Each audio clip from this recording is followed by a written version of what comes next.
Hello, everyone, and welcome back to A Theater Near You. I am your host, Chris Randazzo, and joining me tonight is superior musical remake, Paul Giroux. Like, gag me with a spoon. And random Woody Woodpecker brooch, Sean Doyle. Giant B-rolls as far as the eye can see. This month's letter was V, and we were subjected to Paul's pick, Valley Girl. Sorry. Did this Nicolas Cage classic stand the test of time? No, it did not. Have a good night, everybody. How's it going? I'm just not going to bother with the rest of it. I think we're done. Shortest cast ever. Really got to the point. Cut the fat. Got her done. Let's vote on W and get the hell out of here. All right, man. I got to vote on W. Oh, this was quite the movie. But before we get to it, do we have anything of super interest to talk about? I mean, obviously, two of us saw Superman, and Paul's pretty angry. I'm so mad. I'm mostly mad. I'm mad at you, Sean. I'm mad at you. I'm mad at you. First of all, look, we all just saw each other. Like we talked about when are we going to get to see Superman? We literally saw each other 4 days ago, 5 days ago? Like, it hasn't been that long, right? And then Sean, the guy who's always like, the DC universe has burned me too many times. You rushed out and saw this movie? I'm mad right now. The only reason I rushed out and saw the movie is because I feel like every movie, DC or Marvel, we get here and everybody else saw it right away, and I'm like, don't talk about it yet. I didn't see it yet. I feel like I'm ruining the podcast. So I ran right out last night. I shot out a text. I was like, hey, you guys saw this, right? And Chris responded pretty quickly. He was like, yeah, I saw it. I was like, all right. You know what? What was it yesterday? Wednesday night? It's Wednesday night at 8 o'clock, but I'm not going to screw up the podcast again. I'm going to see Superman right now. And I went and I saw it. No. I didn't see it. Only to find out Paul hasn't seen it. Yeah. We can't talk. I've been busy watching Valley Girl and the musical remake of Valley Girl. And, I don't know, coming here.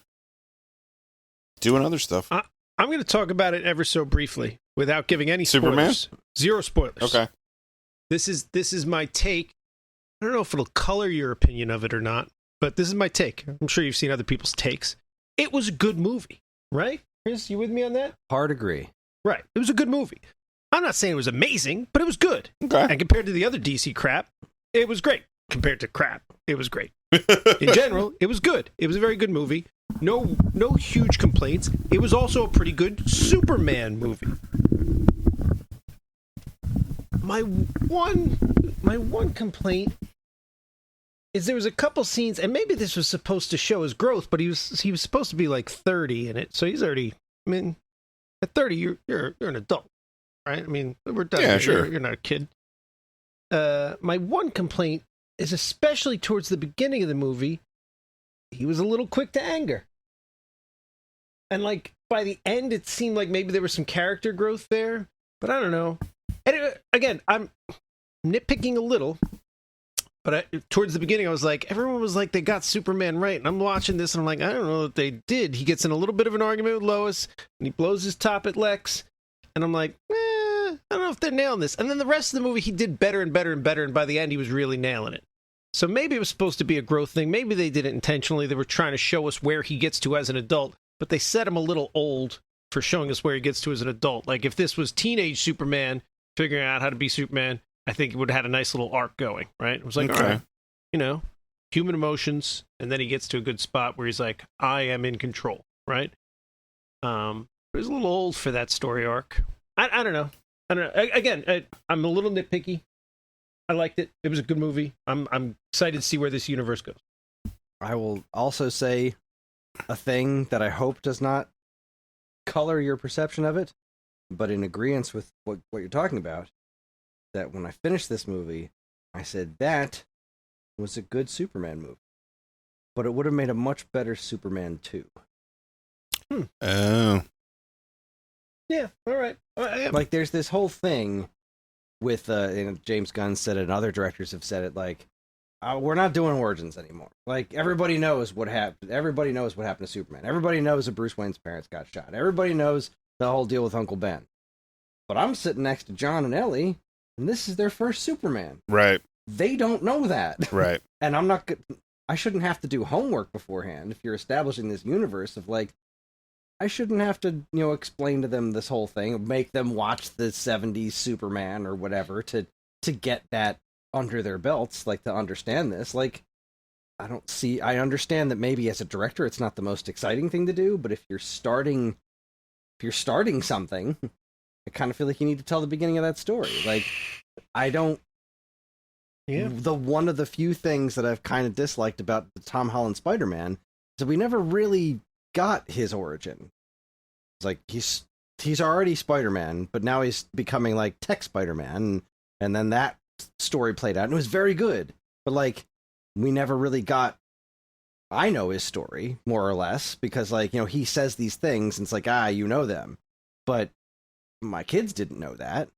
Like, you know what I mean? It's And you know what? Maybe the sweet spot is not spending the whole movie doing an origin. Yeah. Maybe Right, give yeah. us a 5-10 minute, Right. flashback or this or that for the newcomers, the kids. Mhm. But honestly, this Superman movie, as much as it was a pretty good Superman movie, I don't think it was directed towards kids. My kids would disagree. With the exception of not knowing his origin, they loved it. Ellie loved it. The one this isn't gonna, again, this isn't a spoiler. This isn't gonna, somebody gets killed.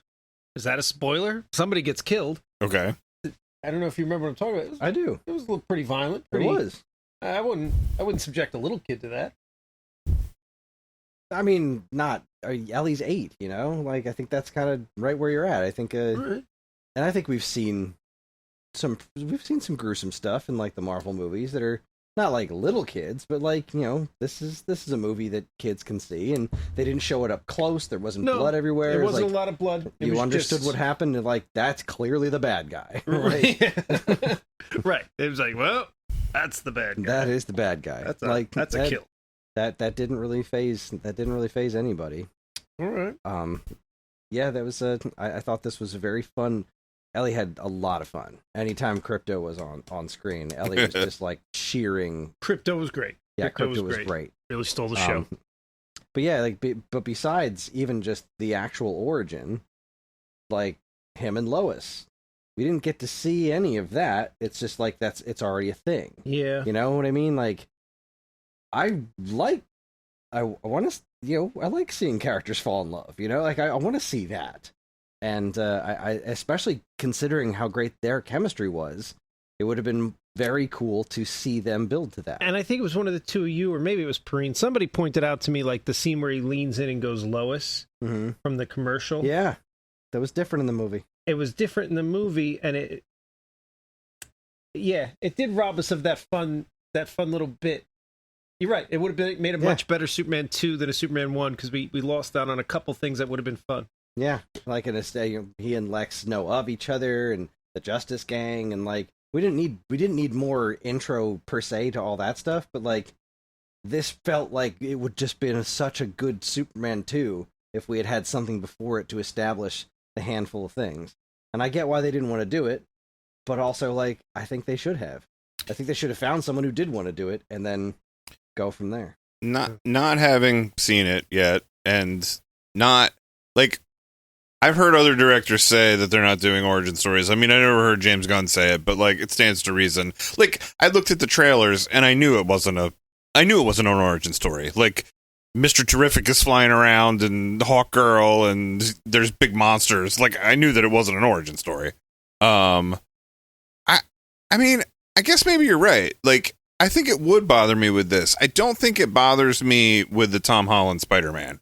And I think that's just because they plopped him square into this bigger world that was already chugging along. Right. You know, and the thing that was the anchor of that felt like the emotional center and the sort of like origin thing was Tony Stark's involvement in it, you know?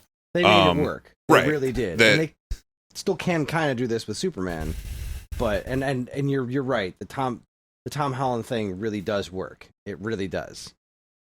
Sorry to interrupt. But man, if they had put out like a 10-minute one of those little short films of how Tom Holland became Spider-Man, that would have been great. Would have been all over that. Short, that'd be awesome. Yeah, like doesn't he just say like isn't he just having a conversation with his friend and he's like, yeah, I don't know, got bit by a spider. Like it was he like kind of dismisses it. Like he's talking to Ned and he doesn't give any details, and yeah, that's pretty much that. Yeah. Yeah, And I don't mean to nitpick that. I enjoyed the hell out of all three of those movies. Yeah, and again, I really liked this Superman movie. I just think I would have liked it better if it was a Superman 2. It's fair. It's fair. Well, I'm looking forward. I'm going on probably on Saturday or Sunday. All right. Before we accidentally spoil anything, we'll move off that topic. Hey, I got a segue. Hit it. Speaking of Superman, I was just watching Highlander. That really is a segue. Can you look up? See, I can't reach my phone. I'm buried behind this microphone and this pillow. Look up this Highlander remake. Oh, right. I forgot about that. Do it. Look it up. Because I'm forgetting who's in it. Is Superman playing Highlander? Is it that guy? Is it Cavill? Henry Cavill, yep. Yeah. Oh, the other Superman is playing Highlander. And Russell Crowe, right? Is Sean Connery? Yeah, Sean Connery. Yep. What's it? Ramirez. Yeah, thank you. I mean, I guess at least they followed suit in not casting a Spanish guy as the Spaniard. Right? In all fairness, they're not Spanish. They're from the planet Zargon. Where are they from? Shut up. The planet something or other. I don't remember. No, I don't know. I was like, there was a couple nights ago where I couldn't sleep, and for some reason I'm just lying in my bed, not being able to sleep, and I was like, I think I need to watch Highlander. And that's what I did. I went downstairs and I watched Highlander. And I don't know. I felt better because of it. For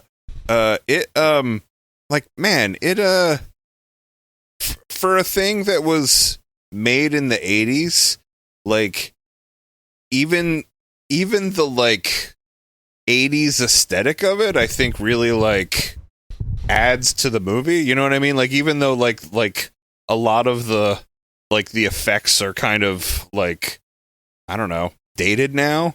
Like I guess kind of the time and the place and the feel of it like sort of has this like rock and roll feel to it. You know what I mean? Like with the Queen soundtrack and then with the like, you know, the quickening where there's like those sort of like almost like, I don't know, like rock and roll demon images flying around, you know what I mean? And like there's parts of it that almost look like a rock video, you know, like when there's like, cause that final fight is in like a warehouse or something, and remember like all the windows bust out and stuff like you don't that. have to refresh my memory of Highlander, buddy.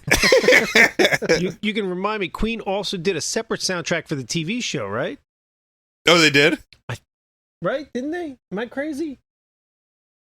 I'm pretty sure Queen also did the soundtrack, or at least I'm saying the soundtrack, at least the theme song for the TV show. I don't know. I guess But if I'm right about that, then Queen better be doing this one. And I know you're going to say, well, that seems kind of tough. No, F it. Do it. Yeah, I mean, I guess that's where I was going with this, right? Is that like I'm sitting there watching it and you know, just having this moment where I'm like, this is great. And then I start mucking around on my phone and looking up Highlander. And then like, lo and behold, there's all this information about a Highlander remake. I'm like, what the crap is this? You know? And then I see Henry Cavill and Russell Crowe. And I'm like, all right. And then I'm like, but like, is that going to be good? Like, how can a thing, you know, that was very much of this time and place that like won't have a killer soundtrack by Queen be as good? I don't know. It's possible. Yeah, I mean, I'm not going to watch it, but yeah, part of that, they're going into this remake thinking that what made Highlander good was the story and the mythos, and that's what we all loved. But was it? And I don't know that it was. You're right. You had a banging soundtrack, and you had this seeped in the 80s feel. I think one thing, you know, I've only ever seen Highlander 1 and 2, like, and you know, we all can joke about 2, but like I've never seen, you know, for a thing that spawned like a whole like cult following, I've never really seen the TV show. I've never seen these other movies, right? Like, isn't there only 3? Isn't there a movie where like the TV show dude meets Connor McLeod of the Clan McLeod? There's only 3 movies, right? Am I crazy? I think I've only seen. I think there's like direct to DVD ones. Is there? I don't know. Oh, I didn't see any of those. I think I saw 3 movies. One, because I remember 1 is great. Yeah. 2 didn't make any sense. Yeah. 3, they were kind of like, let's pretend 2 didn't happen. Right. And we'll just go back to the first good story. And then there was the TV show. I think he meets... There was Endgame, the one that was Highlander Endgame, I think is what it was called. That was where the TV show crossed over with the movies. Okay. Let's see here. Oh, Highlander, Highlander 2, The Quickening, and Highlander Endgame. So That's the third one. So there's only 3 movies? Oh, no, here we go. Highlander The Return was a TV series. Highlander The Final Dimension. That was the third one. Oh, geez. Highlander The Source was a TV movie. Highlander The Gathering. So anyway, I've never seen any of this expanded universe stuff, right? I didn't see any of this expanded stuff either. But like, I guess I kind of am like, I see why this would make maybe a better TV show than a movie, or as good a TV show as the movie, because like there was a lot of stuff in the movie where, you know, they introduce other immortals or just like flashbacks of him from other times, and I was like, oh, I could do more of this. Like, you know what I mean? Like, I could do a whole episode on, you know, him in this time, or his connection with, you know, with this guy. Like, I mean, that was honestly, that's the criticism of the movie, is that it's too short.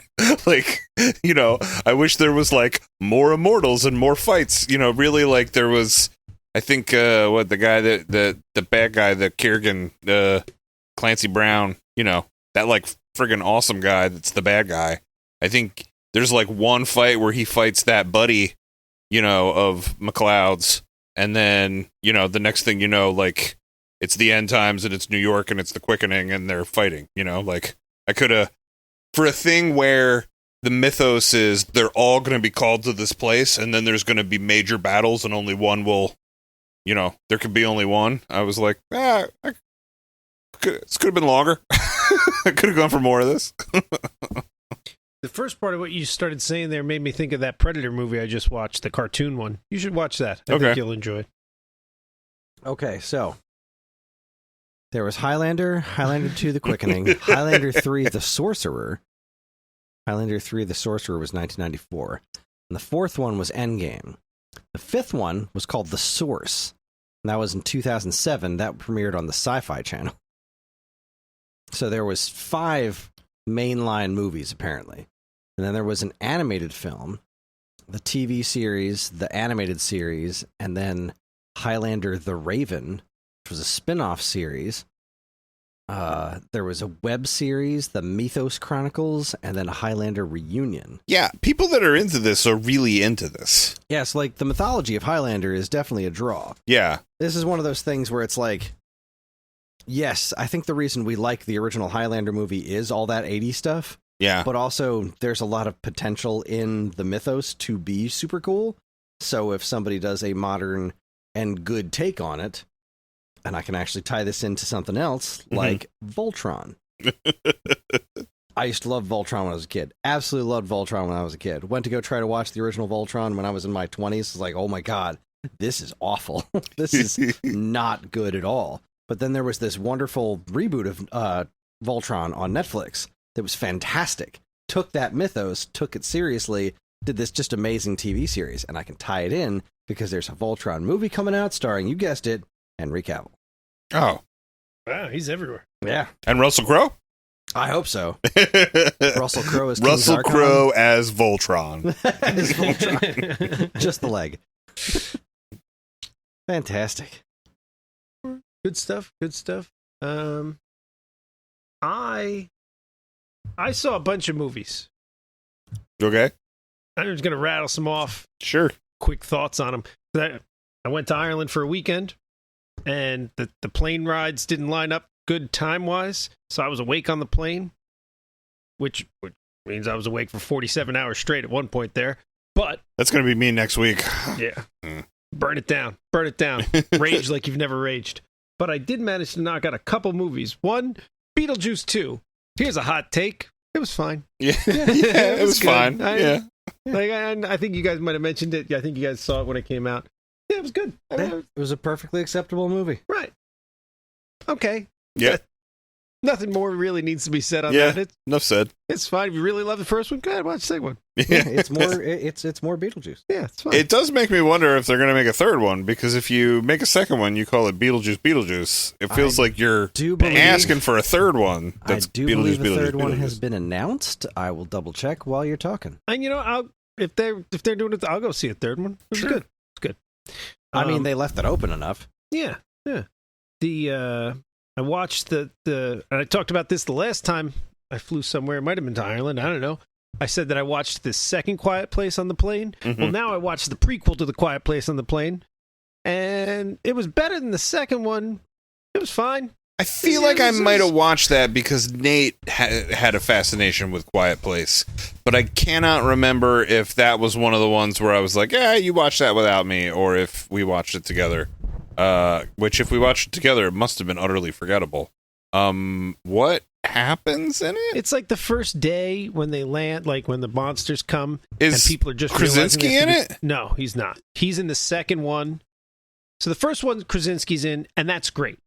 Spoiler alert, he dies. The second one does like a pretty It starts long with a flashback, right? to day one. And it's like they're at a baseball game. Yeah. Okay, so Krasinski's in that one. The second one was fine. I felt like it was unnecessary and didn't really do anything. the second one ends with them like getting to an island With a where there's a radio radio station. town. Okay, yeah. It just, I don't feel like it. I think we talked about this on the podcast. I feel like it just showed me like what happened in the next 12 hours of their life, but didn't like. I was like, Yeah, whatever. I don't know. thought that was a fine sequel. You know, like sometimes you watch a sequel and you go, that was a perfectly acceptable sequel. You know, like it wasn't better than the first, but it didn't really ruin anything for you. It didn't ruin anything, but the first one was. I felt like the first one was a really good movie. Like, just it was a fun concept. It was executed well. Like, just it was a really good movie. The second one was just kind of like, well, we're competent and we're just going to pump one more out. And I was like, Yeah. that's fine. I don't know. It didn't do much for me. This prequel, I'd say, was better than that. It was just a storyline of like some people on day one that weren't Krasinski, right? So, They like, were in the city. who's in it? Nobody? Thin black lady who's dying of cancer and some thin white guy who saves her cat. Neither actor was Yeah, familiar I to think me. I think I said to him, "Go ahead and watch it without me." It was fine. Reasonably well made. You know, it wasn't the first one was so good. Mm-hmm. You know, and now you're pumping out sequels that they're fine, but Then I watched Godzilla -1. Yeah, I saw that. I think there's like a couple different versions of it, and I saw the black and white one. I did not see a black and white Yeah. one. The one I saw was in color. It kind of makes me want to watch what you saw. I thought it was if this makes any sense, I'd call it like a B+ or an A- movie, but then I'd take like a whole grade off for Godzilla. Like, I feel like it was a B- Godzilla movie. It was like a B+ movie, a B- Godzilla. I just felt like it went down it was really well done. So like, take a -1. You take a yeah. Nailed it. -1. There it is. Because I don't know, it was like it was getting into like two characters like trauma and how they were dealing with trauma and stuff, which is fine. And it was well done. It's a good. I don't know. That's what I want out of my Godzilla movie. I think it was like getting back to the roots of Godzilla being symbolic of nuclear war, nuclear destruction, and then like as much about what like the devastation that causes to the people as Right. As There's an Godzilla. allegory. And, Yeah. And they were hitting it home. But you know what? When I watched the other Godzilla movies, even the first one, the original, I could ignore the allegory and just watch a big dinosaur crush a bunch of shit. all right. And this one kind of was like, no, you're going to watch a good movie. It's like with emotion. People have feeling. I was like, oh, all right. I don't know. But again, it was a good movie. I can't like I can't fault it for being good. It was good. Just seemed weird for a Godzilla movie. And then what was the other one? There was at least one more I watched. There was the no. What did I just say? Godzilla, I don't know, man. Quiet Place, Beetlejuice. I don't know. There's probably one more. You watched all these on a plane? There was a plane going there. There was a plane coming back. But again, the way the timing worked out, like I woke up literally like Friday morning at 5 to deal with whatever I was dealing with. Got on a plane at 4 in the afternoon, couldn't fall asleep, landed in Ireland at 6, just stayed up until 3 in the morning the next day. So it was like 46, 47 hours straight consciousness. And I got, the brain is broke. Yeah. The brain done be broke. Yeah, I'm really worried. This flight that we're taking leaves at like 7 or something on Monday, and it'll be 9 in the morning when we get to Barcelona. So, yeah, we're supposed to sleep. You got to try to sleep on the plane. And whether you do or not, when you get there, you can't go to bed. I know. You got to get to nighttime. I know.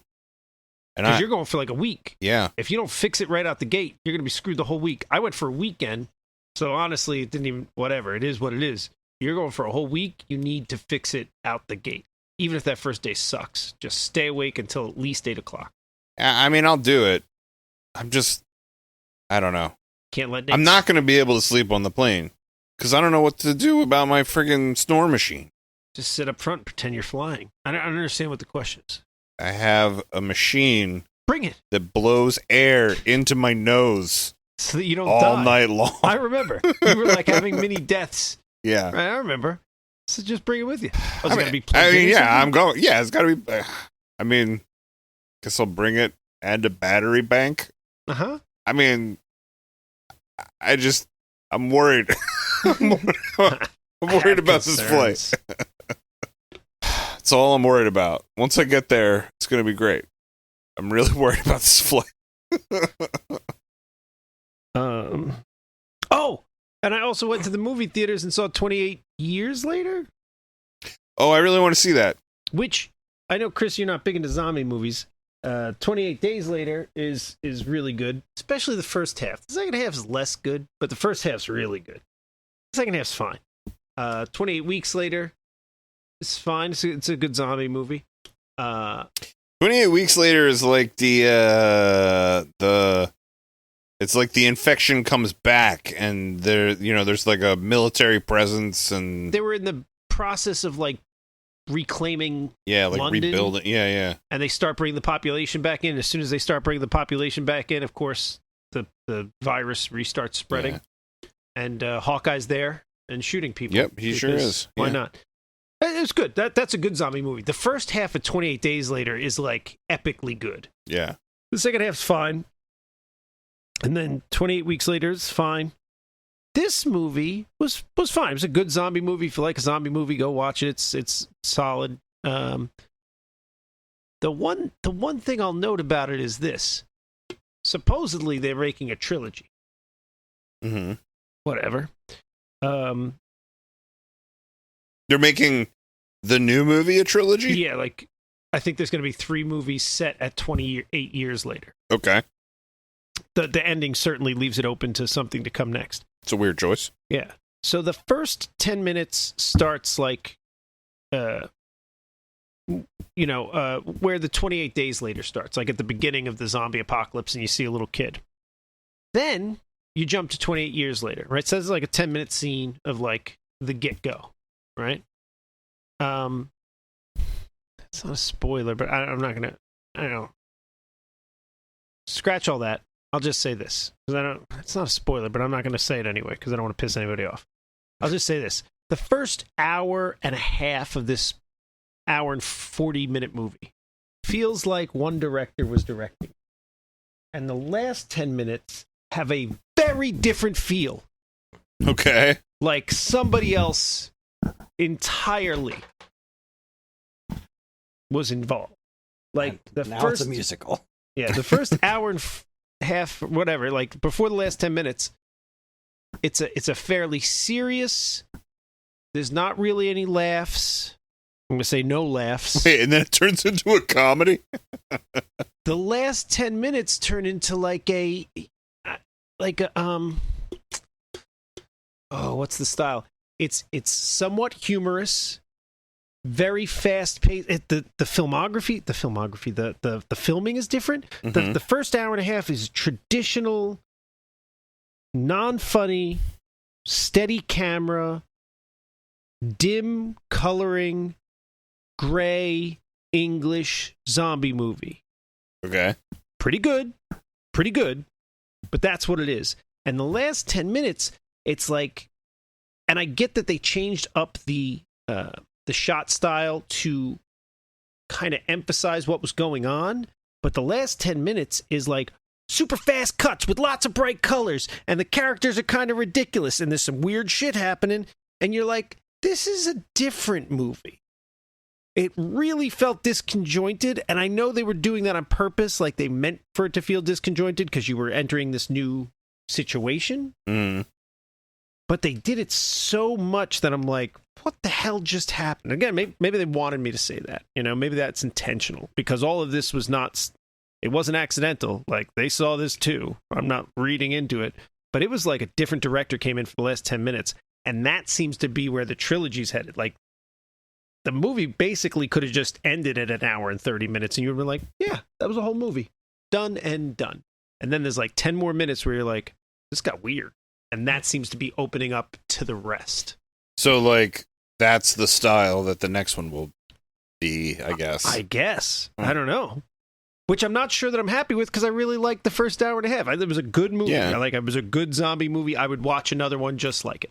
Well, both of 28 Days and 28 Weeks is like, I mean, that's two different directors, but like, I think the director of the second one tried to follow suit of the style of the first, that it's like, some of it feels handheld, almost like documentary Found guerrilla footage. filming. The yeah. second one has a lot of that, when they're in the tunnels and stuff. Yeah. And then because of that, I think it, that they can get a little bloody with the zombies, and they can like show them, move fast and stuff like that. And then, yeah, I mean, because it's in England, you're right. It is sort of that like gray tones, like the first two definitely have a style, which it's weird that then this one doesn't just keep that same style, because it seems like that's what you're going there for. Like, it seems like if you like those movies, you're going to want a thing that's a direct sequel to that story. And I think it's the director that was from the first one. I think so, yeah. Yeah. Who's the same guy that directed Train Spotting, I think. Which I wasn't a big fan of. Maybe other stuff. But yeah, I don't know. It was different. It was different. It didn't ruin the movie. It was just jolting. Yeah. Yeah, I'm gonna see it. Nate's really into zombies, monsters, anything like that. He wants to see those movies, so we'll go. We'll see it eventually. Anything you say. Because I know of a zombie movie that I'm pretty sure he wouldn't like very much. I mean, I haven't. Alive? Disney Zombies. Yeah, probably not. So Ellie has been very into. So she was into The Descendants for a little bit there. It's a Disney Channel thing, and then like it seems like the same production company behind The Descendants has moved on to Zombies, which is the first one is about a town that's full of people who are militantly conformative, like everyone's got blonde hair and blue eyes. And then there was a zombie outbreak, and they made it so that the zombies are like can be like normal people. They're still zombies, but they like are relegated to Zombie Town. So it's like that show iZombie, that style of zombie, where like Yes. you're devolving, but you can still talk and. Well, no, the zombies wear these wristbands that make them able to be like normal people-ish. Oh God, I hate it already. All right, go on. It's a musical, and Of course it is. the high school is just all about cheerleading. I mean, like, for a movie called Zombies, there's so much more cheerleading than you could ever imagine. Like, take how much cheerleading you think you could fit into a zombie movie and double it. That's how much cheerleading is in this movie. I think if it's a zombie thing that's about cheerleading, that can have its own funny, like if you're rah-rah and then your arm flies off or something. Right, like no, the zombies don't want to be cheerleaders. The cheerleader falls in love with the zombie boy who joins that's the your high problem school right there. and gets on the football team because he can screw with his little Z-band thing and get his zombie super strength while he's playing football and basically cheat to win, which the coach is totally fine with. I will say this, in the first Zombies movie, when they let zombies show up to the high school, they teach them in the basement. They don't let them go into normal classes. And the teacher in the basement is Jim Dickens. Dickskin. Dickens! So it's filmed in Canada. Maybe. I don't know. Because there was a Riley from Letterkenny was in The Descendants. So, I don't know. There's some sort of cross-pollination there, but that was fantastic. So the first one was about, a girl with white hair instead of blonde hair. And she used to wear a blonde wig over her white hair because, she wanted to fit in, right? So she falls in love with the zombie kid. So that's the first zombie movie. So the second one, what do you think the second one's about? Zombie with white hair who falls in love with a blonde girl? The first one's about zombies. Where do you go with the second one? Oh, vampire. No. Werewolves. So the second one, they introduced werewolves. I'm like, all right, good times. Second one, wretched. First one was at best tolerable. I mean, I didn't want to die the whole time. It's a high bar. There's some really bad music in that one. The second one was just wretched. Absolutely hated the second one. They introduced these werewolf characters. There's lots of songs with people saying, "Ooh," it's just barf. Plot makes no sense. It's terrible. So, Zombies 3. Where do they go with Zombies 3? Vampire. Yeah, I would say vampires, yeah. Aliens. Turns out that's why the girl has white hair. She's half alien. Oh, God. They were blue-haired aliens, and her grandmother was a blue-haired alien, but they lose their alien powers when they came to Earth, and that made their blue hair turn white. Of course. As it happened. So, this past Friday, you're going to tell me there's a fourth one? the fourth one just came out. Vampires. There it is. But not just vampires and daywalkers. Wow. Yeah, so they're all off to college, and on their way to college, they get into a car accident, and they stumble upon two warring villages of vampires and daywalkers. And it was just utter nonsense. Again, kind of dumb music. Seems like they're passing the torch to a new generation of this vampire and a daywalker fall in love with each other. And the girl, the alien cheerleader and the football player zombie kind of coach them on how to be monsters and people can get along just fine, so vampires and daywalkers should be able to get along just fine, right? I hope this franchise gets to 8 or 9, and by the 9th or 10th one, there isn't even any zombies in it. Sea monsters. So there does appear to be a 5 on the way, because they left it open, and what do you think 5's going to be? Harpies. Creature from the Black Lagoon. I think you're both right. It's some kind of sea creature. Because the end of the movie, there's this big water spout thing shows up, and then you know what a harpy is. Cut. Oh, sorry, I thought somebody's water harpy. I was just saying, I don't know, any kind of mythical creature. Yeah, I know. Bigfoot. I thought somebody said water harpy. I must have misheard you. Sasquatch. Zombie 7 Sasquatches. Sasquatch versus zombies. I love you, but I live in the forest. But they're Daywalker, night creature, we can't mix. That was just as good as anything. Jazz hands. There's this song that they keep reprising, and the lyrics are, "We're gonna be someday." They don't say what that is. Not we're gonna be together someday. We're gonna be, just we're gonna be someday. And I'm I hate that sentence. That's not a sentence. Stop it. but they reprise it in every single one of the movies. It is a sentence. You just got to expand your mind. I got to expand my mind. I am going to be someday. I am somehow going to morph my body to the shape of the word someday. We're going to be someday. I just hate it. But Ellie loves it. Ellie's other obsession, which I haven't seen yet, but will definitely be her next pick for movie night, is something called K-pop Demon Hunters. That does not sound. Now, I have heard the soundtrack to this movie many times by now. And I'm not going to lie, the music, not terrible. It's not like the stuff I would listen to normally, but it's pretty catchy stuff. It's on Netflix. How do these kids find this stuff? This is on Netflix, and apparently it's a huge deal. Like, her and her friend Aurora are both like, they know every lyric. It's ridiculous. Like, they just love this K-pop Demon Hunter. Maybe it's so bad. I mean, K-pop Demon Hunter sounds like it might be so bad.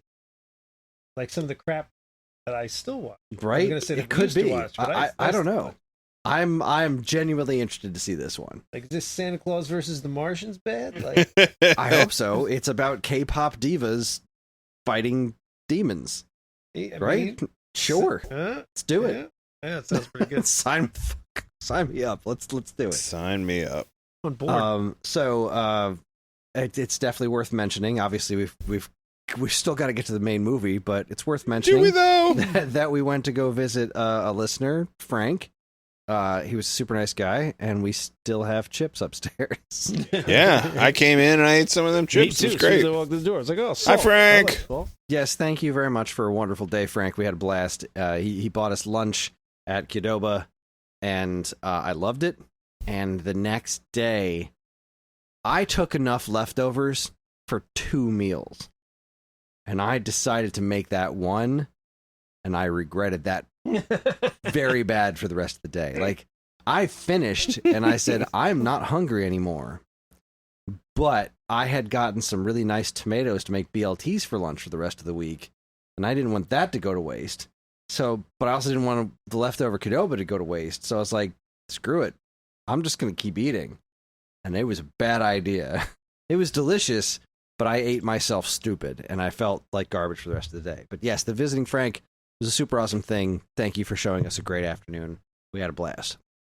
Yeah, that was a great day all around. I loved hanging out with everybody. I loved meeting Frank. I loved the Qdoba. Got to play a cool game where I was a robot and I saved other robots. Astrobot, yeah. And Frank has an impressive game room. Yeah, it's a pretty dang impressive game room. Yeah. Yeah. That was very, very nice. He's got a much better seating situation than I do, I think. Those chairs are pretty nice.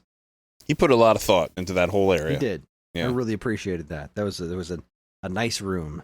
Well done. So I guess the only other thing I want to talk about, unless did you have anything to mention? All right, so I have this friend, and she's never seen Star Wars before. I was talking to you guys about this before. I have an adult friend who had never seen Star Wars before. So when I met her husband was a pizza maker. Like, he worked at a pizzeria and he made pizzas. And like I thought, gotta have more friends whose husbands are pizza makers. I thought it would be really cool to, like, because I make pizza all the time. I was like, somebody should make you pizza. I should have you guys over for pizza and a movie night sometime. And we've been talking about it for a couple of years now. But then I found out that Erica had never seen Star Wars.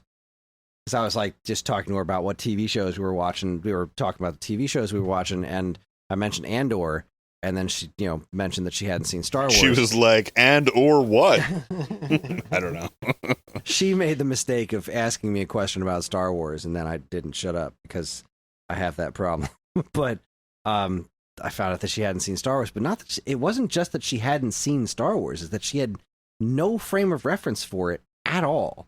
Like, that's weird. She knows like who Darth Vader. So she knows the character Darth Vader, but like she knew Luke Skywalker's name, but she couldn't tell what he looked like. She thought Harrison Ford was Luke Skywalker. Was she like born in another country, like under a rock in a cave? That was my first question too. Because how do you grow up in this country? And she's ballpark. I mean, she's younger than us, but I mean, she's an adult. She's not. We're not talking about a teenager or somebody in their 20s. She's mid-30s. Right. How do you grow up in this country for that long and just not know. Completely missed. Just completely missed her. Like mid 30s, so she's like a decade younger than us. Just about. I think she's 8 years younger than me. So like, I'm trying to think. born late 80s, early 90s.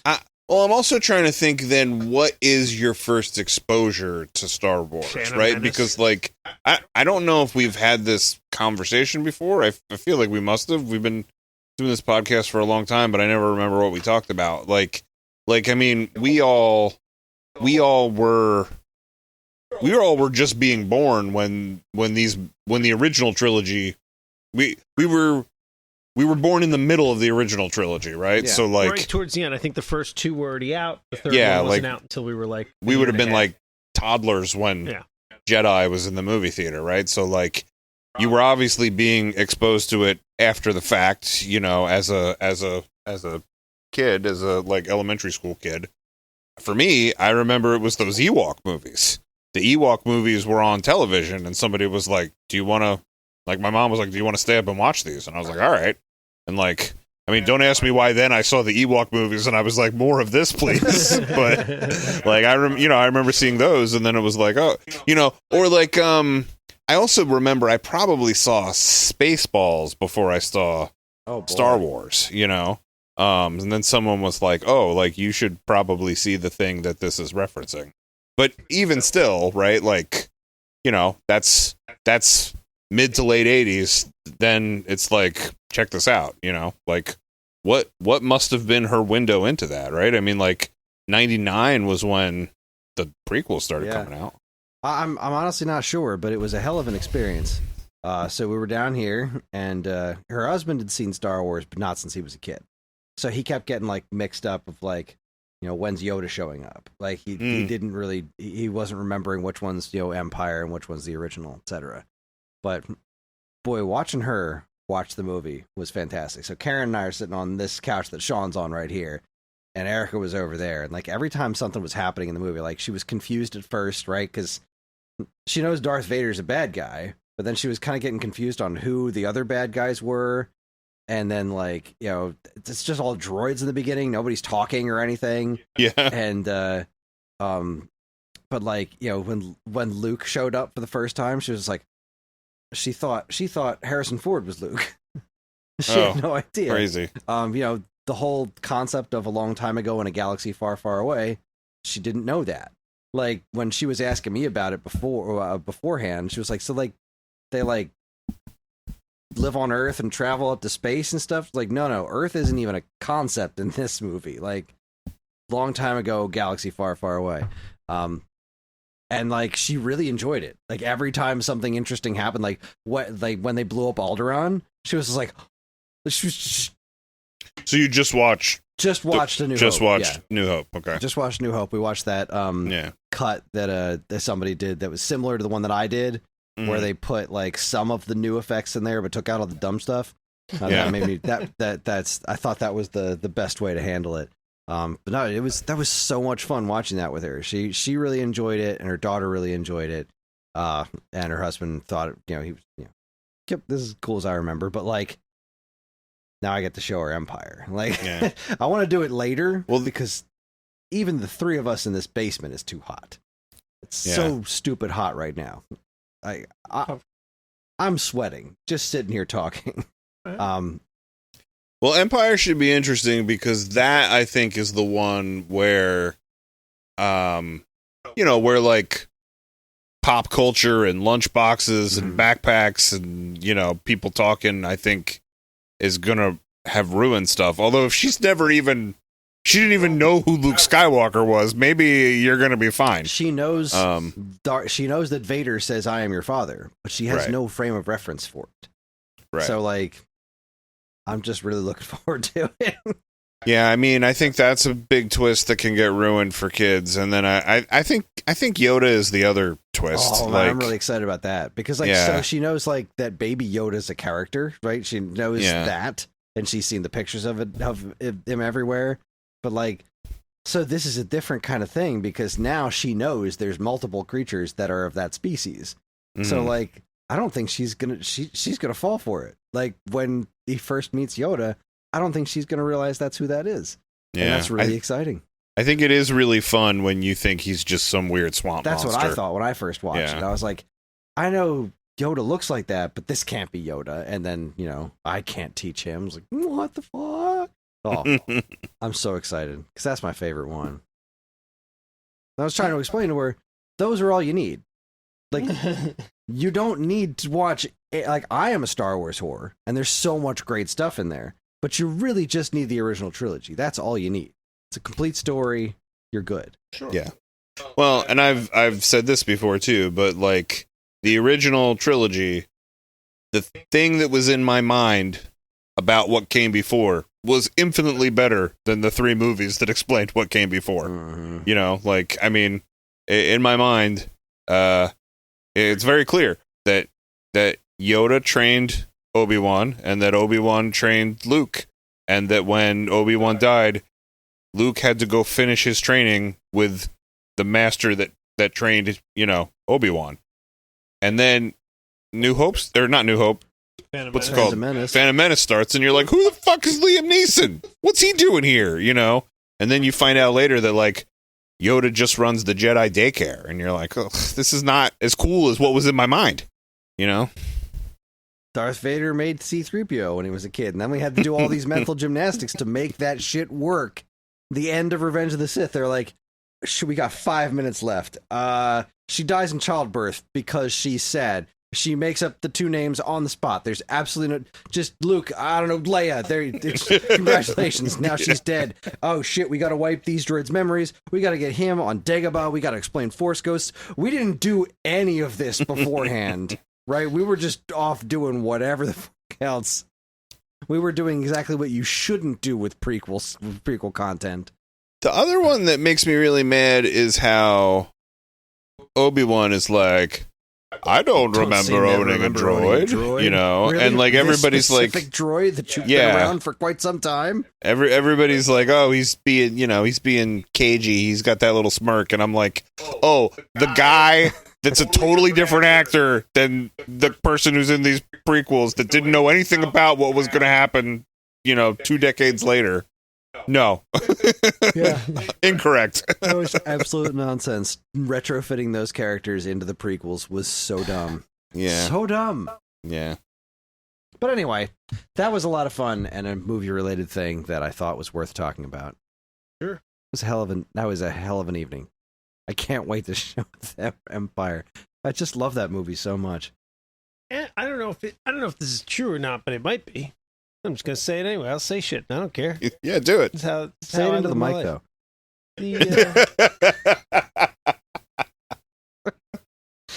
Was Empire Strikes Back the first movie where the bad guys win? I don't mean the Star Wars series, because clearly, I mean, we just look at the end of New Hope. We look at that now. But I just mean in general. I think that might have had cultural impact, because it might be the first time when you were sitting watching a movie, you're like, fucking bad guys won. You're like, at the end, you're like, fuck. How? Like, they're not out of it entirely, but the bad guys are definitely... You walk out of that second one, the bad guys, Darth Vader just cut off his hand, threw him down a hole. Like, the good guys escaped, but escaping's a pretty low bar. Yeah, like, that's not the good guys winning. No, that was not There's a win. Definitely a third. Right. We should actually maybe do a little research before next time we record and like Never!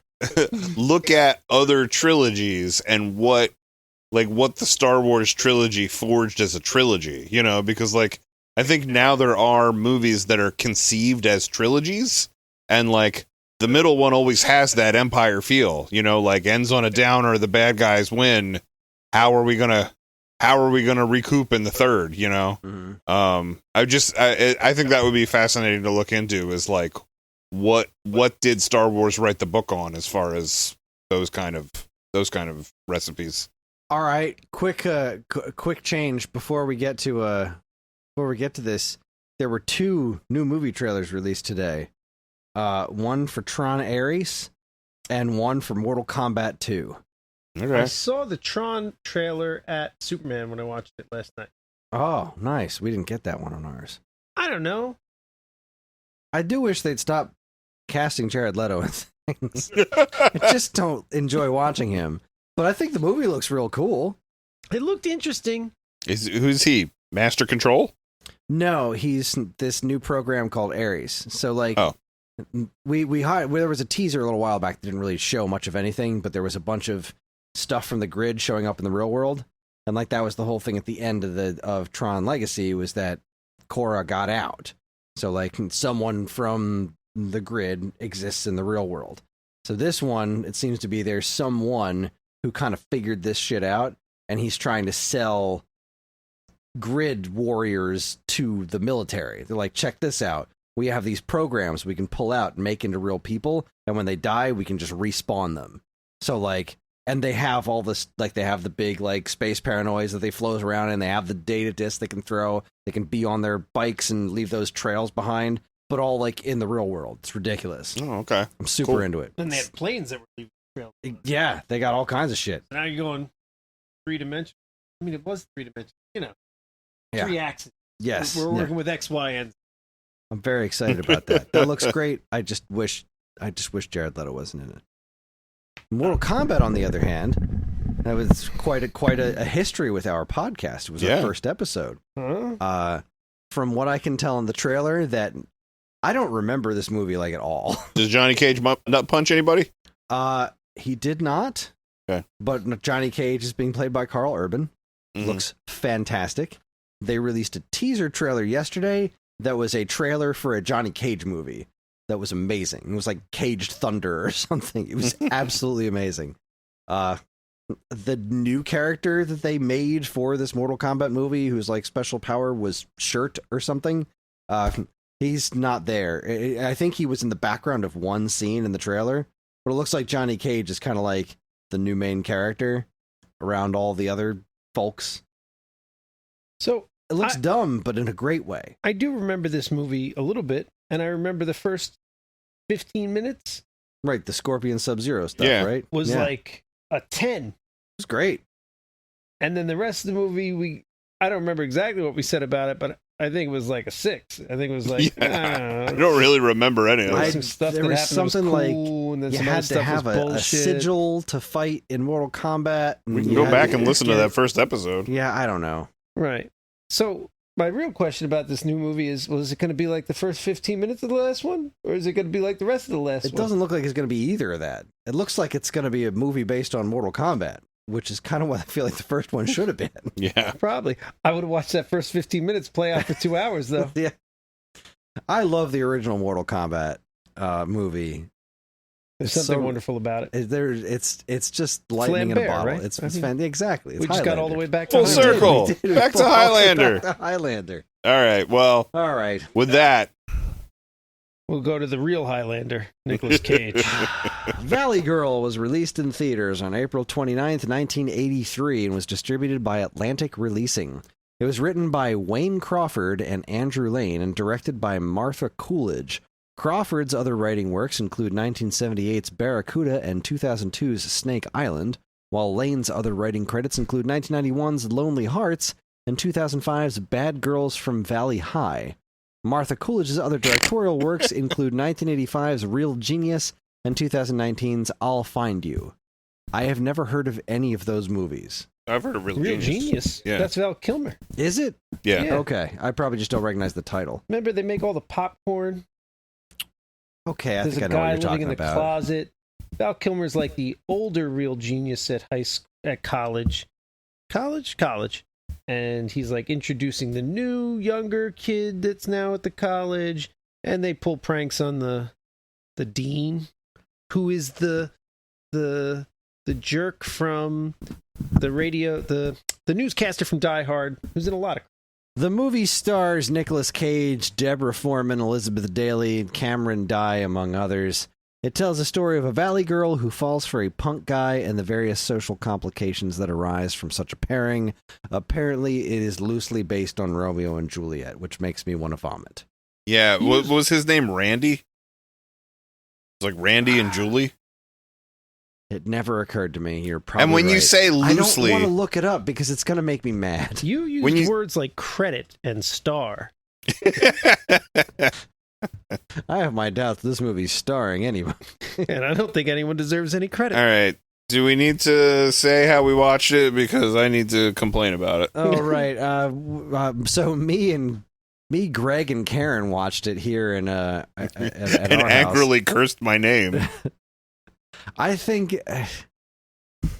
Karen was putting the kids to bed, and she showed up about 15 minutes late to the movie, and she said, what did I miss? And I said, absolutely nothing. Because that's true. She missed nothing. There was nothing of value that happened. It was like she came into the scene and they were at the party. It's like, you just missed 15 more minutes of this. Yeah. Yeah. They're just... I don't think anything of value happened the whole movie, really. No, there was that one conversation with the dad. I liked that one conversation with the Oh, dad. I didn't. So I remember laughing twice. Wait, how did you watch the movie? Oh, right. How did I watch the movie? I watched it in my living room, and I ate a bowl of bran flakes, which is more than this movie deserved. Yeah, I watched it on Monday night. I think is that when you watched it, Chris? Yeah. Yeah, We were both so watching it at the same time, I think. and then and then for a full 24 hours I was angry. And like, world. well, I was so, like, I hated it so much, but I was so curious about this remake because for a full 24 hours, I was like, why would anyone remake that piece of garbage movie? So it wasn't that I wanted more Valley Girl. It was that I needed to have my curiosity satisfied because I thought it was so bad. And then Tuesday night, I watched the remake. And I guess what I'm going to have to say is going to be a little disjointed because now, like, you know, I don't remember what's what, and I'm probably going to be saying things about the other one. But the other one was like 5,000% more watchable. The 0 times 5,000 is still zero. Yeah, the remake was a musical. And it was set. It started now. It was set now and then flashed back to the 80s. The whole story was of the time that the original was made. But you know, it's a girl that comes home from a thing and she's upset, and then the mother, who was Alicia Silverstone, tries to make her feel better by telling her a story about her childhood. And then we go into the story of Valley Girl, and it was sort of like an 80s jukebox musical, and it was really good. And it addressed a lot of the problems with the things that you were like, why did that happen? That was awful. Like, those things were not in this remake. So I kind of knew you guys weren't going to waste any more time on it, but the thing that was the remake actually was pretty enjoyable. I have a handful of things to say, and you just made me think of one. Yeah. You're like, why did that happen? Well, what the fuck was the whole B storyline with that mom who was trying to have sex with the high school kid? I know. Weird. And I then have suddenly it didn't happen, and the high school kids had sex together, which is better. But what the fuck was that? Why are we doing this? Yeah, I mean, I don't know if we're jumping right to this, but What was the art? Right to this. It was like a separate thing that had nothing to do with the rest of the movie whatsoever. It was short, interspersed. It's like they realized they were 10 minutes short on runtime, and they were like, just write a new movie that's 10 minutes long that's really inappropriate, and we'll just sprinkle it in. well, I was really confused about that. I was also really confused about all of the parents in general, right? Because, you know, I think by, you know, I don't know, 15, 20 minutes into the movie, we had seen all of the Valley Girls, right? We had met all of the Valley Girls, and then we had met some of their parents, right? The Julie's parents, and that they were like former hippies, and now they own like a health food restaurant. It also seemed like that mom was a stepmom. Is that it also true? seemed like that dad was either hitting on his own daughter or her friend initially, but then they were making him the good guy. I mean, the other thing that was totally bizarre about all the parents is they all look like they were the same age as the kids. Like, they didn't look like parents. They look like other Do you remember that teenagers line? playing He was parents. if I was 20 years younger, I don't know which girl he was talking to. The Julie's dad? Yeah. Yeah. But it was super creepy. Yeah, it was. And then, like, he's the good guy, right? I mean, he's the good parent, I think, through the rest of the movie. Good's a harsh word. The best of what was on the table, for sure. Sure. I mean, all of the parents, you know, like, were like so. Yeah, Julie's parents were these health food former hippies, whatever. And then, yeah, when they introduced the other girl's parents, and I guess the one mom was a stepmom, and that was the one who was hitting on that kid, the Skip the delivery guy. Right? Like, that all seemed really weird because they seemed like they were like so into the party and like letting these kids party and letting the kids do what they want or whatever, that I was like, this must be trying to make some statement about parents of kids in the what is it, the San Fernando Valley, the Hollywood, whatever, the Hollywood area valley girl scene, right? So I'm like, this must be trying to say something. But then I was like, what is that something? Like, I can't, like the fact that the one kid's parents were former hippies seemed to be meaningless. It seemed to be just a thing that you could take or leave. And in fact, in the remake, they left it. Like, they were like, they didn't try to have any agenda with the parents. They were just like, parents are your typical, you know, your typical picture of like 80s stodgy parents, right? Where like it's, you know, where you know, like they made more jokes about it being the 80s than they did have an agenda with the parents. The thing with the other girl's stepmom hitting on that kid Skip, I just couldn't understand.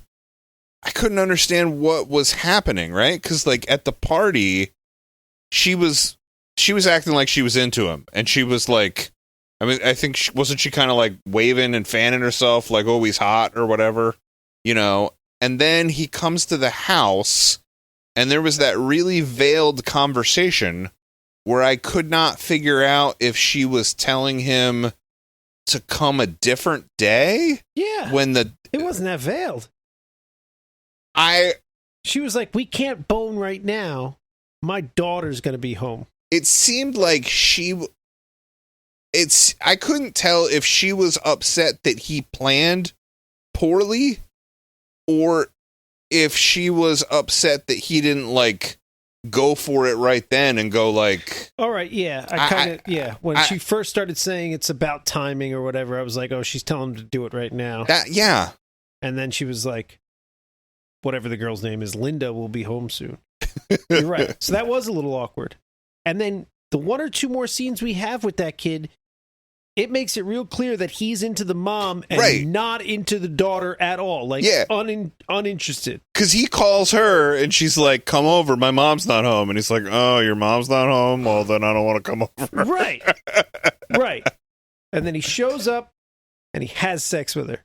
And you're like, but why? What, he doesn't want? I thought he didn't realize it was her. I thought he went, like, he didn't see her, right? Like, he just went into the bedroom. Like, maybe I was falling asleep. He saw a naked shape in the shower.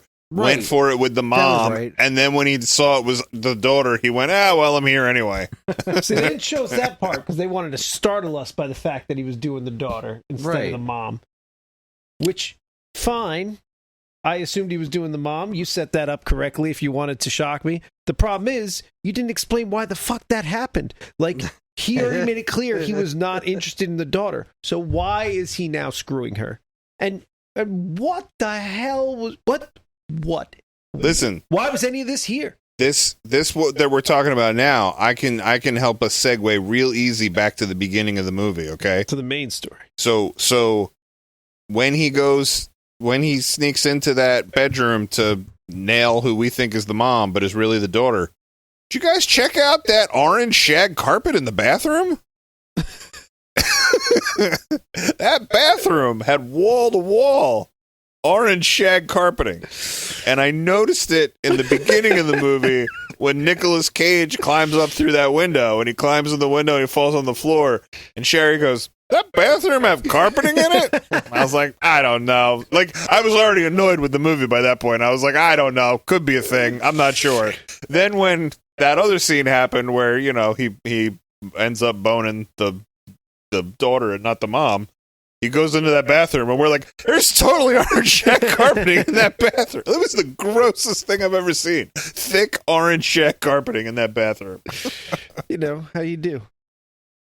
But here, that gets you right back to Nicolas Cage in the party at the beginning of the movie. There you go. Speaking of Nicolas Cage, even before the party, one of the big what the fuck questions that I have about this movie: the shaving of his chest hair. What was going on with his chest hair?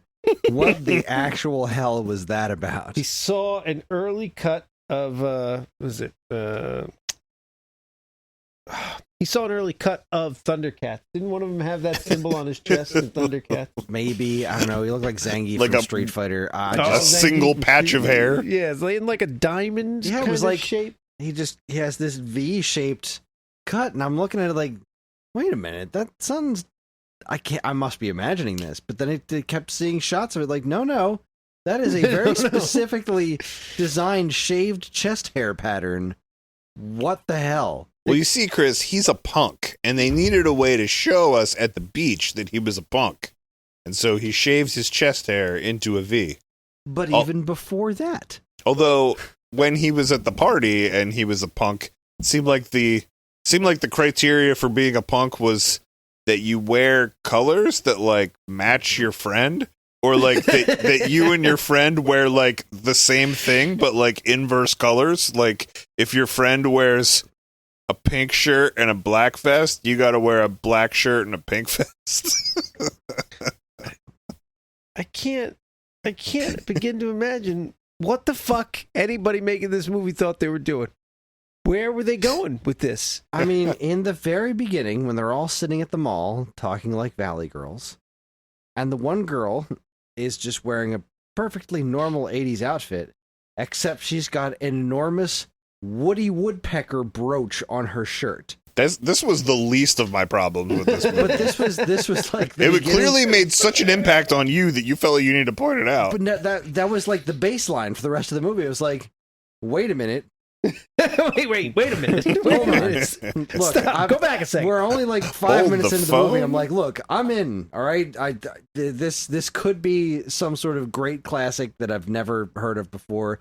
I'm still fine, but I'm like looking at this one scene and said, that's not an accident. Somebody did that on purpose. Somebody said, make it bigger. We need a bigger Woody Woodpecker brooch on this girl, because it couldn't just be a pin, but even if it was, why? Why is there a giant Woody Woodpecker of all characters, of all anything, on this girl's shirt? Utterly fascinating to me. The idea of trying to be in the head of a decision maker of this movie is painful. Can you? I can't see your screen over there, but can you pull up an image of the like cover of the movie, like a? Oh, where they're both wearing outfits that don't appear in the movie. Yeah. Yes, and he's got a mohawk of like blue hair. Yeah, or he's something. got blue and pink hair. He doesn't appear to have the shaved chest hair, and she is completely unrecognizable. I think he did have blue and pink hair in the movie at one point, but he's wearing like a black vest, right, and no shirt, almost nothing, and else, he's got like the tie around his head or something. He's just got a tie around his neck. Okay, so I looked at that image and I was like, I was convinced, without knowing anything about this movie, I was convinced that Nicolas Cage must be the bad guy. And that is because, from everything I know about 80s movies, if you're wearing parts of suits, you're the bad guy, right? and so, like, I figured he could have been, like, legitimately the bad guy, like, legitimately the villain, like in, like, Death Wish, where all the punks that, like, kill Charles Bronson's family are all wearing, like, parts of suits, like Jeff Goldblum and his, like, parts of suits jackets and stuff, right? So I thought it was either that or like where you're perceived to be bad, but you need to be like, you need some love to be rehabilitated. Like the kids at the camp in Ernest Goes to Camp, right? Like those kids are all wearing parts of suits. It's almost as if there was one suit and they split it between like 6 kids. Like you get the vest, you get the tie, you get the jacket, you get the shirt. Well, You know we're what I not mean? full villains, so just give me a piece of villain Yeah. attire. So like to me, I was waiting for Nicolas Cage to be bad. And like He's I don't probably know. the closest thing to a good guy we had going in this film. I mean, Everybody else was more deplorable. he was supposed to be the love interest and what was right for her and the you know the like her escape, her connection, her whatever. I didn't think they had any chemistry. And then also like I didn't think he was a good guy. Like I think he was kind of like borderline stalker. Right? Like so like in that party scene when he climbs through the window onto that orange shag carpeting And then hides in And the then shower hides for in the a very shower. long time for no apparent reason. Yeah, like he's listening to like everybody pee and like talk and stuff. And then also when she breaks up with him, I think it was after she breaks up with him. Which There's a lot. made no sense. Oh yeah, I know. I want Just- to get to that. I'm in love. We're broken up. Yeah, What happened? it was so weird. She chose what her friends thought, Right, which was dumb. but then he. I'm trying to piece that together. She showed up to that meal like, I don't know what to do. Because then she says to her dad, I don't know what to do. You don't know what to do. You dumped the abusive guy before you met Nicolas Cage. You've been madly in love with Nicolas Cage for the last 2 scenes, 3 scenes, 4 scenes, and there's been no problems. And now you're like, I don't know what to do. What the fuck? Which is why I was so frustrated with it because like it literally felt like she had a problem that was like a non-problem, there was no stakes. Like you know what I mean? Like she's going on about like I don't know what I should do, and all of those scenes were so uninteresting to me because I was like, this is in no way a problem. And then one of the other plot points was the friend who slept with the boyfriend, like trying to figure out what to do. Oh, and I feel like jeez. that never resolved. It never, nothing ever came of it. Well, okay, hang She on, felt wait. guilty for the rest of the movie. Hang on. I feel like I've started a couple things that I need to finish the threads for. Right, so sorry, you were- no, well, I can tie it back around to that. I'll say yeah, I was expecting Nicolas Cage to be a bad guy because he was wearing parts of suits. Sure.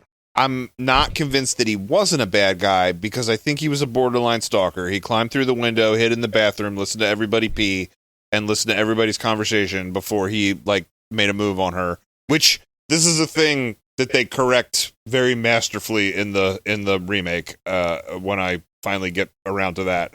But then also, yeah, after they broke up, he was like pretending to be a movie ticket taker and work at a drive-through, Yeah. and then was sleeping on her lawn. Like I'm not convinced he wasn't a stalker.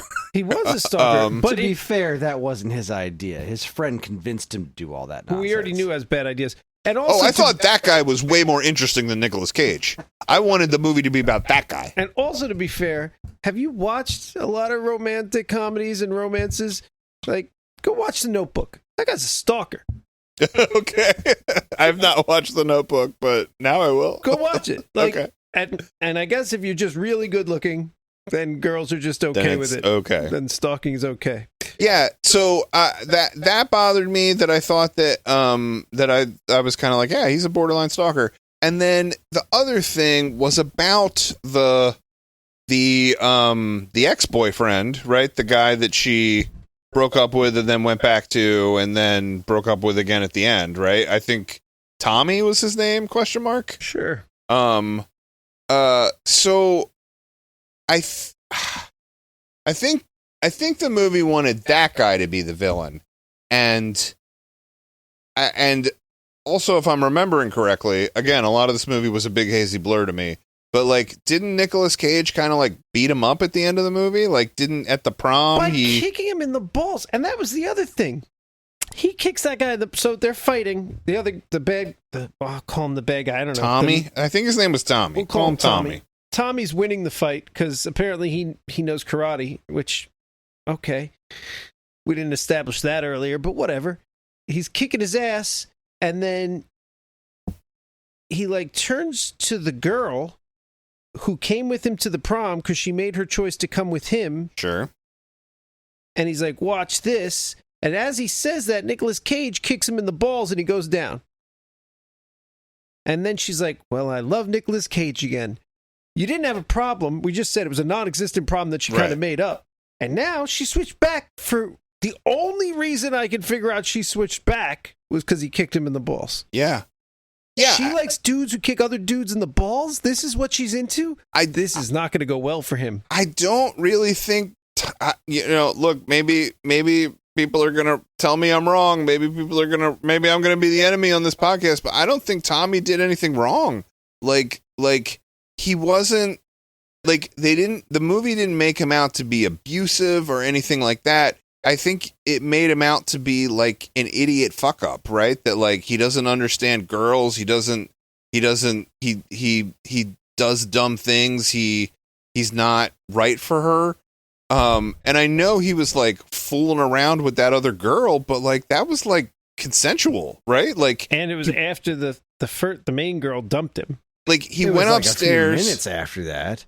He was a prick. I think that was the thing. He was a prick, and he didn't respect her. But the main girl is sitting there at the beginning, and she's like, I'm going to go hit on that guy tonight, whatever the guy's name was. She was like, he's hot. So I'm going to hit on him tonight. I'll go find my boyfriend and break up with him. And she did. She broke up with him, and then she hit on that guy that night. So we're okay with that.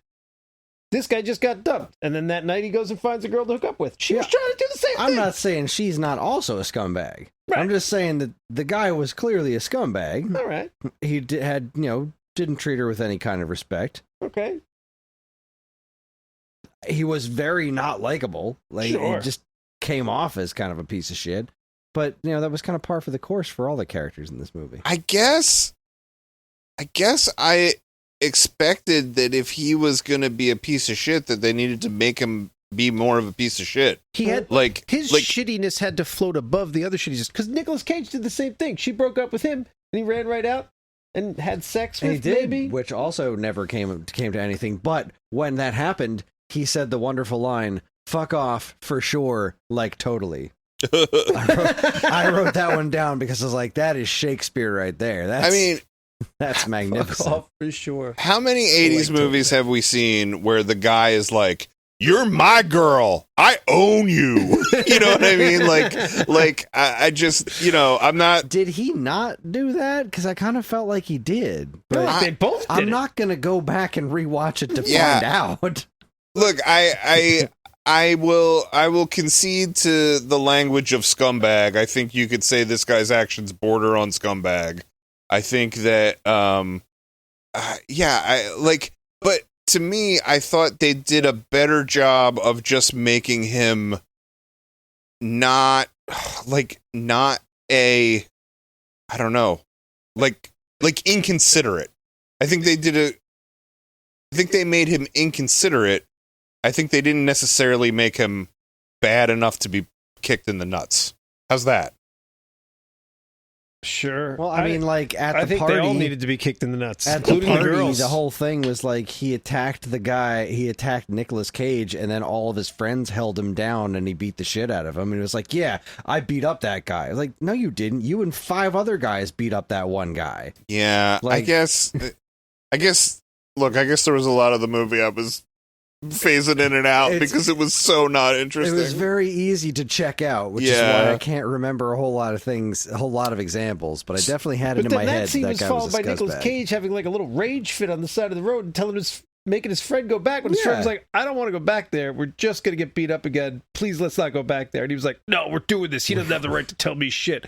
I'm like, None of these guys are good guys. Let me tell you a couple things about this remake, and I'll try to not keep doing this, but it really did solve a lot of the problems with the original that you were like, why is that a thing, right? So with the party, for example, the remake hits a lot of the same beats as the original. Like the original is 100% a roadmap for the remake, and they follow a lot of the same story, right? So it's they're at the mall, they go to the beach. The punk kids are at the beach. They overhear the thing about the party. They decide to go to hang out at the beach. I know, right? They decide to go to the party, right?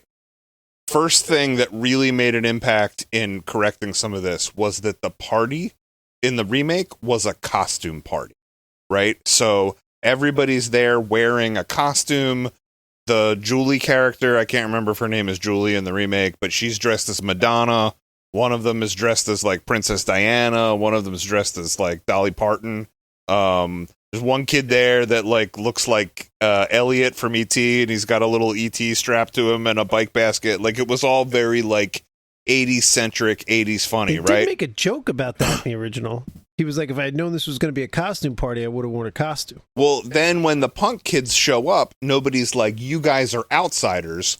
They go, cool costumes. What are you supposed to be? And then the punk kids are like, I don't know. We're young. We're figuring it out. Right. So like that was one thing, was that like then they were more accepted in this party. Right. And then there wasn't people beating them up. I think, they do something or say something stupid and they just kind of get thrown out of the party. But then the Nicolas Cage character, who whatever the actor is in the remake, he finds a guy who's passed out that's wearing a Reagan mask, and he puts on the mask and he goes back into the party. And then he doesn't have to like climb through the window and stalk in the bathroom. He just like gets back into the party. And then they like go out, and then they go, hang out on the town like they do in the original. But then because she's dressed like Madonna, right? Then like she doesn't look so weird in all these punk clubs, right? Like the remake was really watchable and fixed a lot of these problems. I have two other things that I meant to note. I'm just non sequitur. Non sequitur? No segue. Screw this. I'm going. One, what was with the montages? They were like, we're going to do full song 3-minute montages, and we're going to do them back to back. Here's a montage of them driving down the street where we're just going to show you famous Hollywood landmarks, and not a minute later, they're like, we're going to do another full song montage of the two of them walking in front of less famous Hollywood landmarks. Why did any of that happen?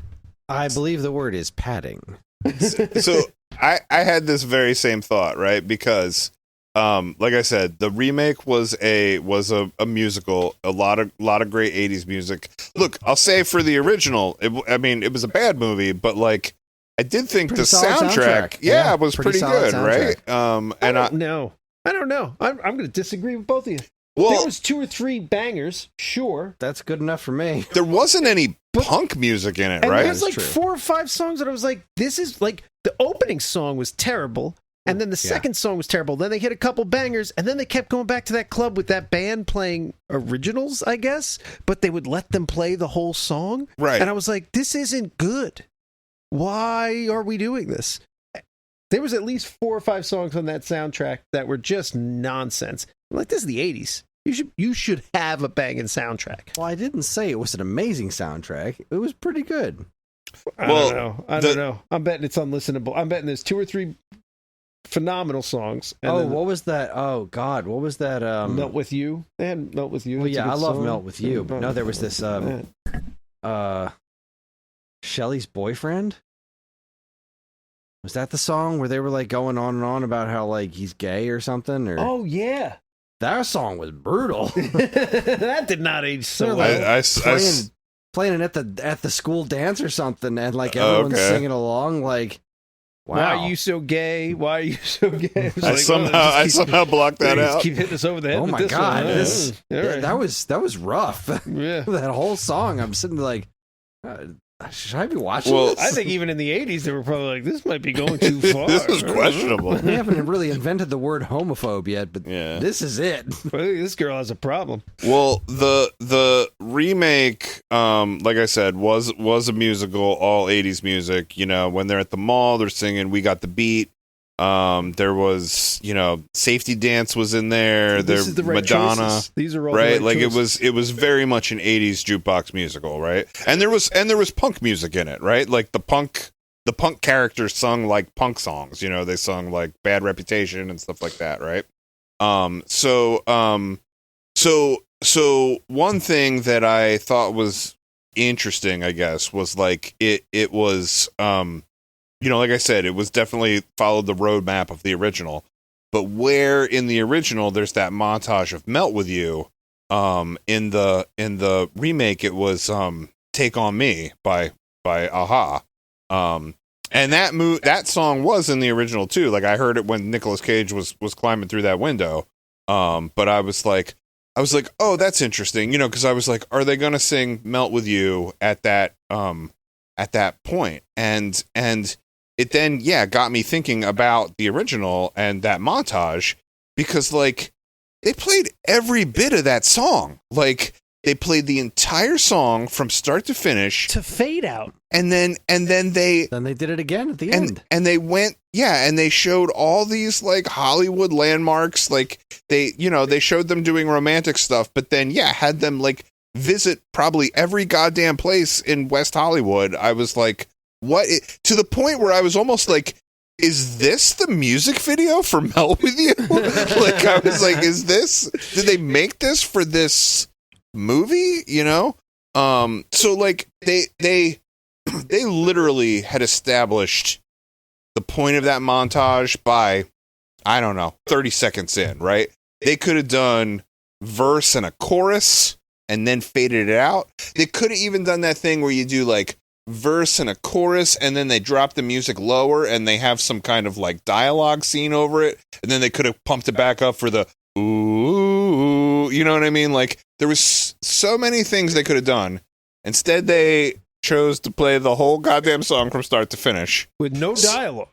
So I was like, and I swear to you, it was right after another montage, because I think you're right. There was a montage with the four of them in the car driving when they were on that big group date after they escaped the party, and like they're just looking up at the Hollywood signs from the car, and then there's like one scene, and then they have a full song montage of him and Julie walking in front of all the Hollywood signs they didn't see.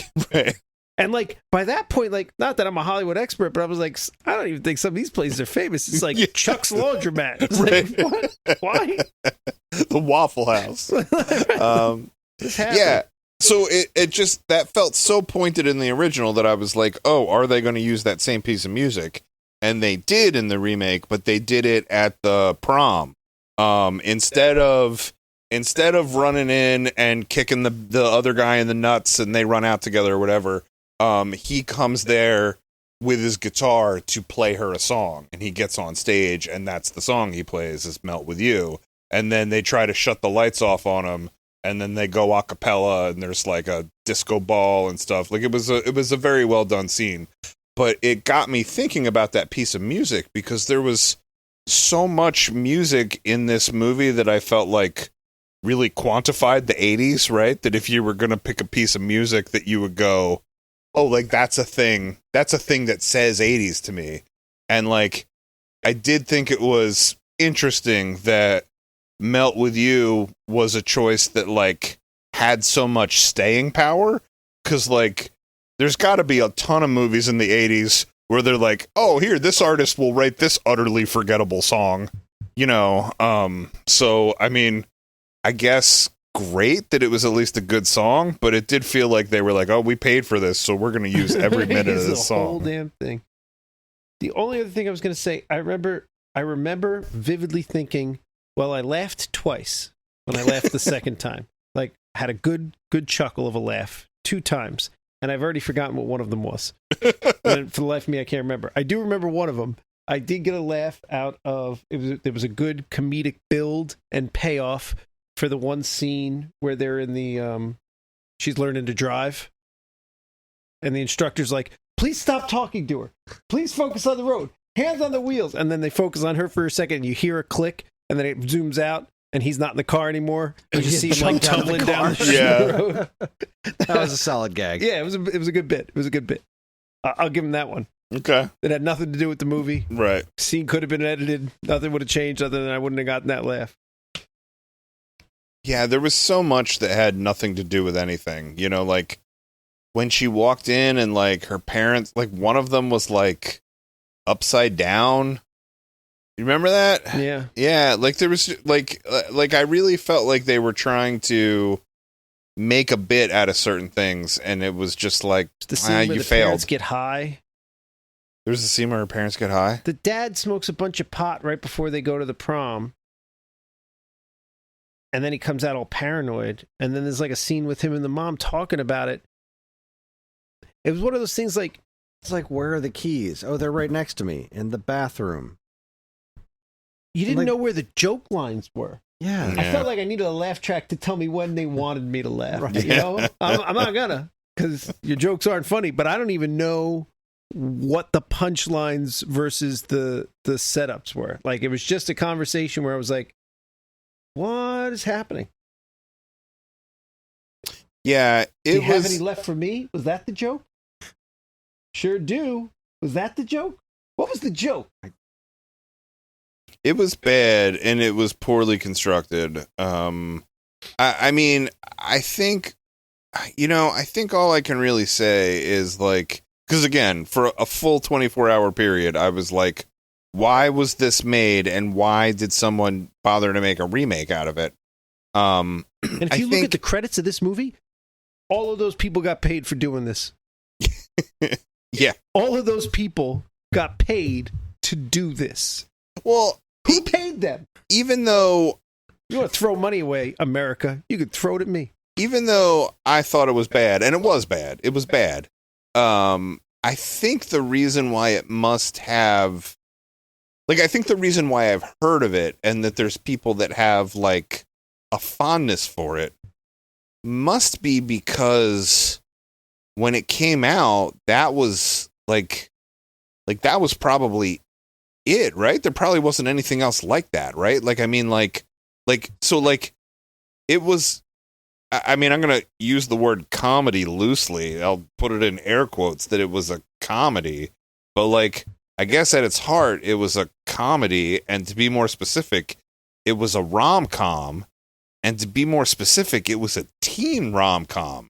And in 1983, right, that's going to predate Brat Pack stuff. That's going to predate John Hughes, Pretty in Pink, and Say Anything, and any number of movies, 16 Candles, that like did similar things but way, way better, right? Like it must just be that people that were teens at this time were like, this is what we got. Like, this is our movie, right? I mean, I think maybe it doesn't predate like Fast Times, but that might be it.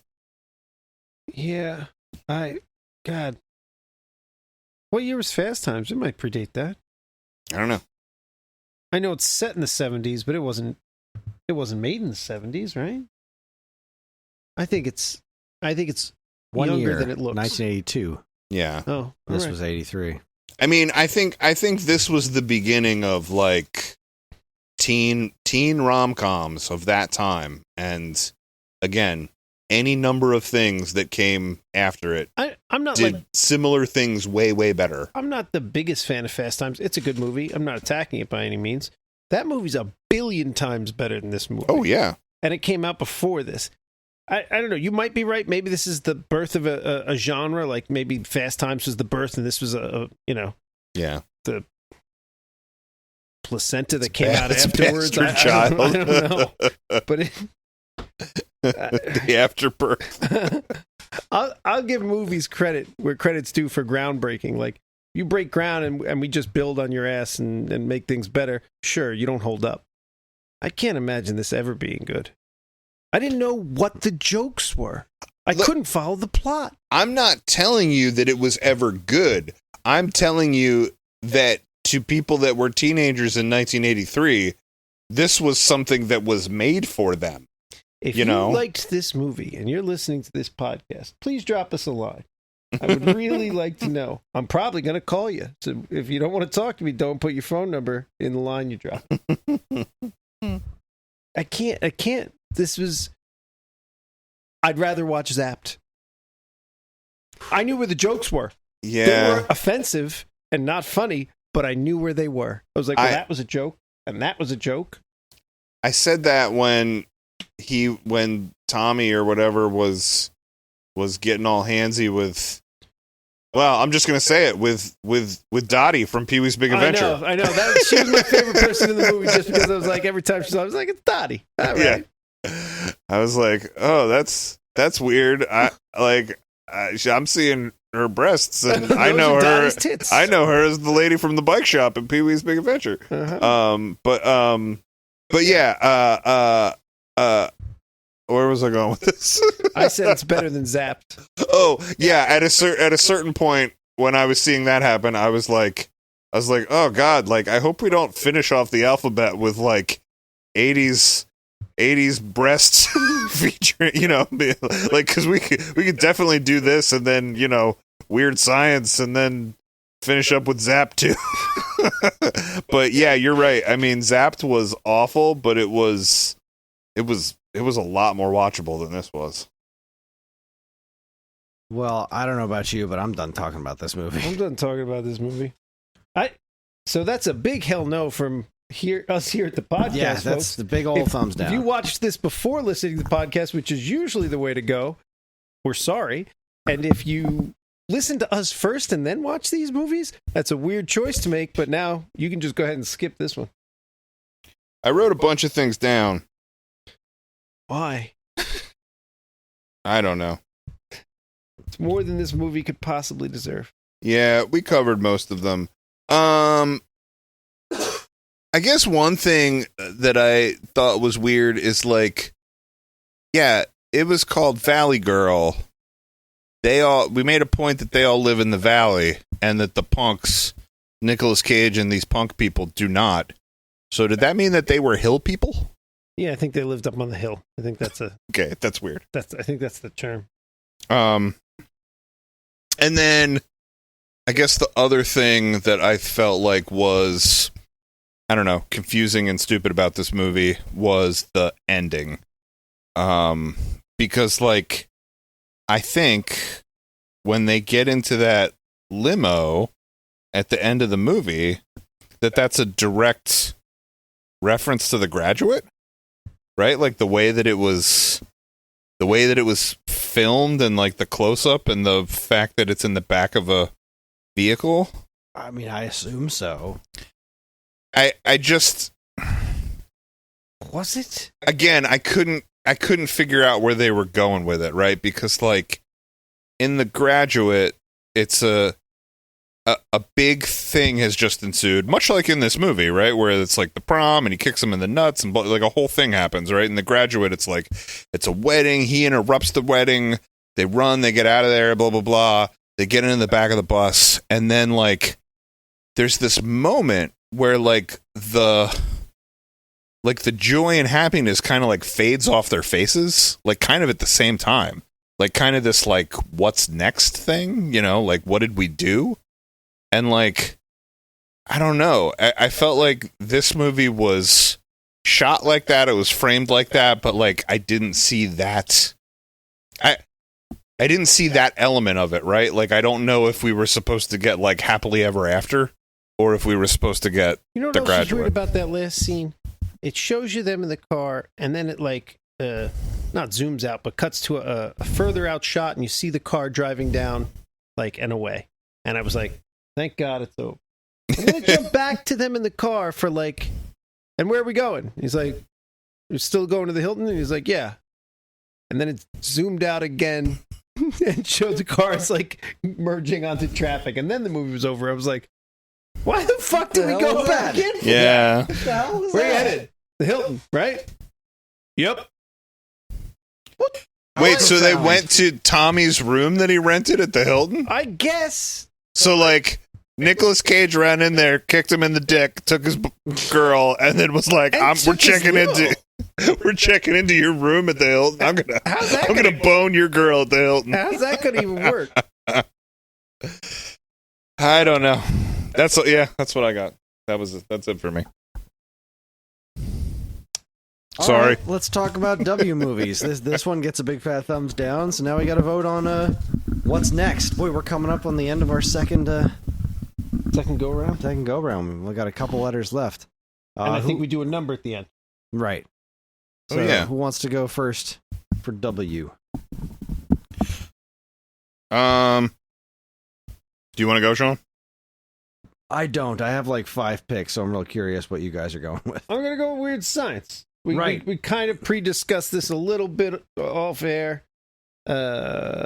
We normally don't do that. I'm gonna go Weird Science. Look, That was Frank's pick. trashy 80s movies are going to get my vote almost every time. Look, I voted for Valley Girl. This is as much my fault as Paul's for bringing it up. Yeah. Oh, you voted for it too? I did. All Yeah. three of us are to blame. I shouldn't apologize. The way that the dynamic works is you guys vote for the Yeah. thing. So. Unless Greg We're all has to blame. break a tie, we're all to blame.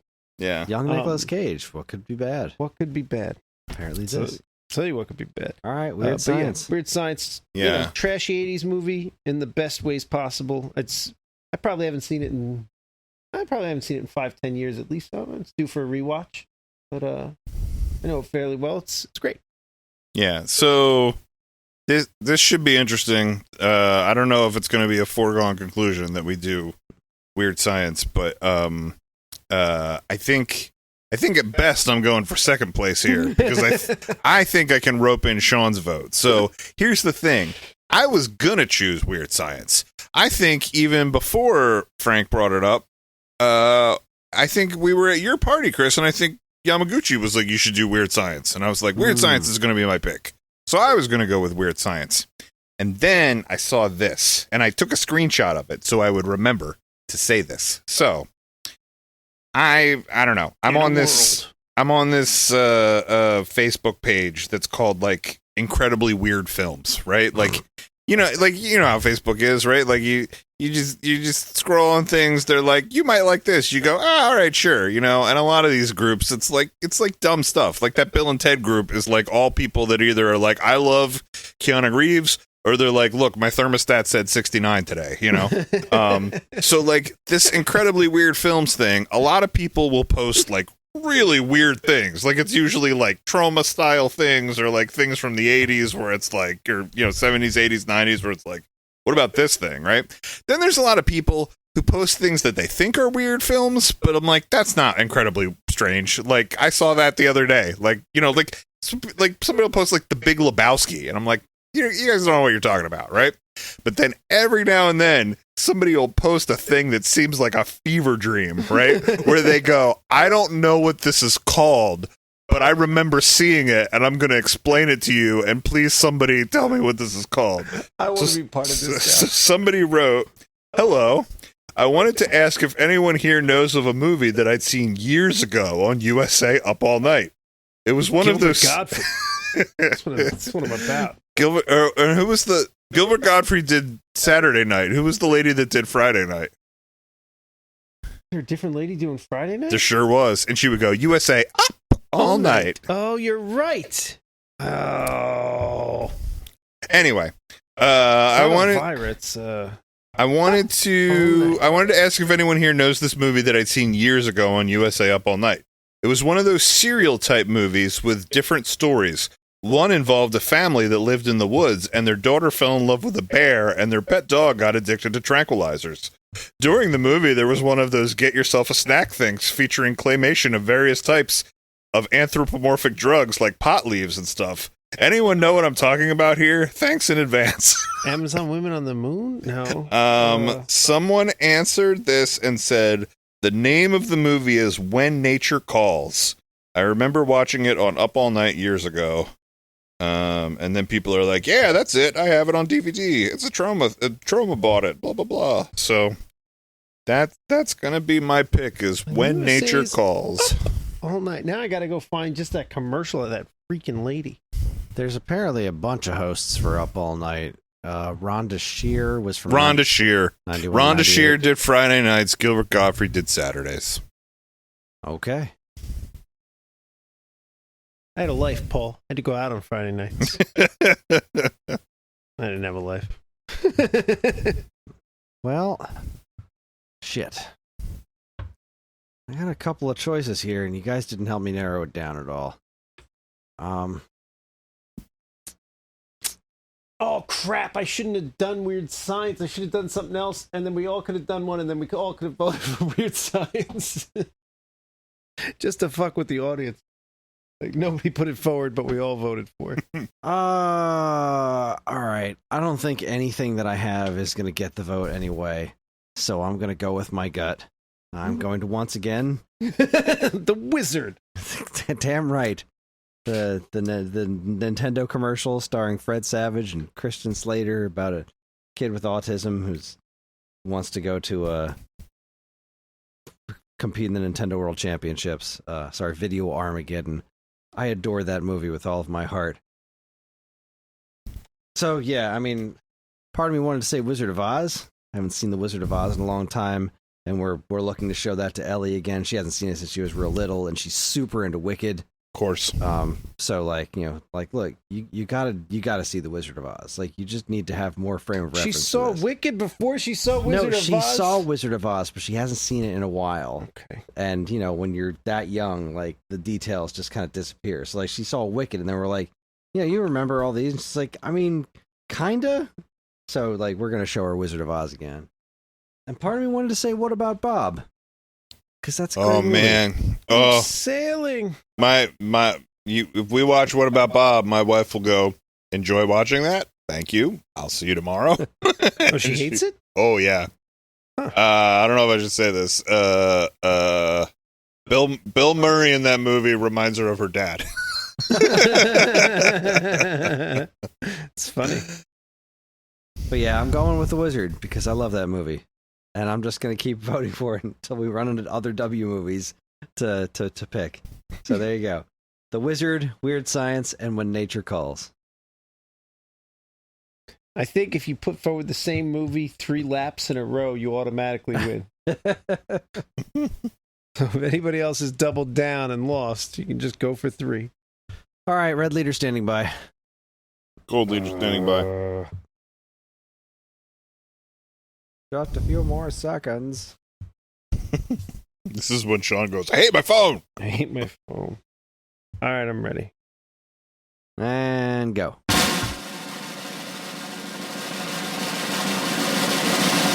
Exactly 0 votes for the Wizard.